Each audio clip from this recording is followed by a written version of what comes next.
Hello बच्चों, तो आप प्रश्न को देखते हैं। दिया है कि n बराबर 1 2 3 कॉमा डॉट डॉट डॉट 100 हो तो n का वह उप समुच्चय जिसके अवयव सम संख्याएं हैं। तो बच्चों इसे हमें लिखना है। तो दिए गए प्रश्न के मुख्य अवधारणा की बात करें तो बच्चों यहाँ पर हम बात करेंगे सम संख्याएं किसे कहते हैं। तो वैसी संख्याएं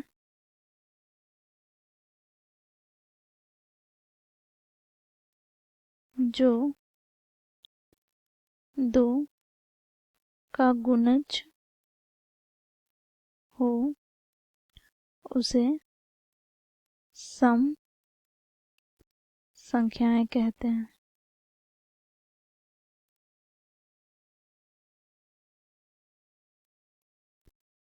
तो इस मुख्य उदाहरण की सहायता से बच्चों हम दिए गए प्रश्न को हल करेंगे। बच्चों देखो यहाँ पर हमें समुच्चय n दिया गया है जिनके अवयव हैं 1 2 3 कॉमा डॉट डॉट डॉट 100 तक।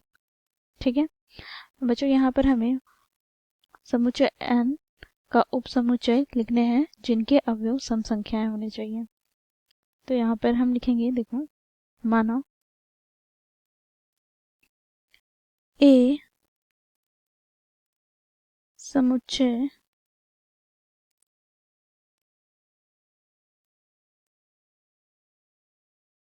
n का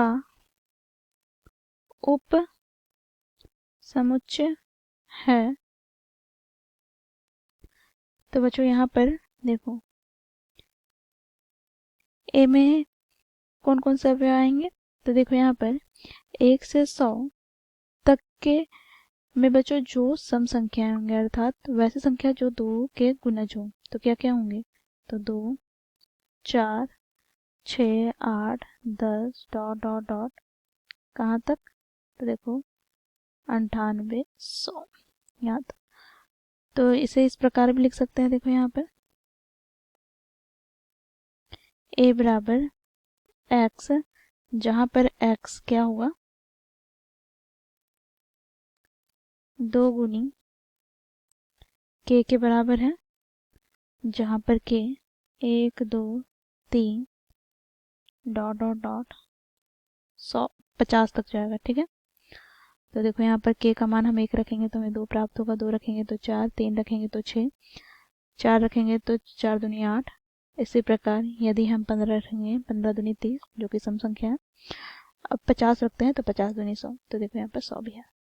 तो इस प्रकार बच्चों देखो यहाँ पर समुच्चय n का उप समुच्चय a प्राप्त हुआ जिनके अवयव क्या है, सम संख्या है। तो ये हो जाएगा हमारा दिए गए प्रश्न का उत्तर। तो इस प्रकार बच्चों हम लोगों ने मुख्य अवधारणा की सहायता से दिए गए प्रश्न को हल किया। आशा करते हूँ आप लोगों को यह प्रश्न समझ में आया होगा। धन्यवाद।